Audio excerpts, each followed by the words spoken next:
Астана қаласы әкімдігінің Қалибек Қуанышбаев атындағы мемлекеттік академиялық қазақ музыкалық драма театрының ұжымы 17-23 сәуір аралығында Атырау қаласында гастрольдік сапарда.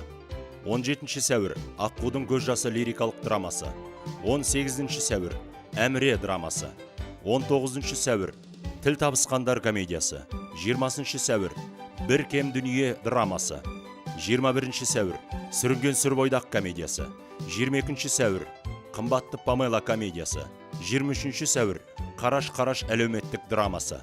Басталу уақыты 19:00. 18 және 22 сәуір аралығында балаларға арналған ертөстік халық ертегісі. Келіңіздер, көріңіздер. Басталу уақыты күнделікті 11:00-де. Өтетін орны Махамбет Өтемісұлы атындағы Атырау облыстық қазақ драма театры. Біз туралы ақпаратты www.қазтеатр.kz сайтынан таба аласыздар.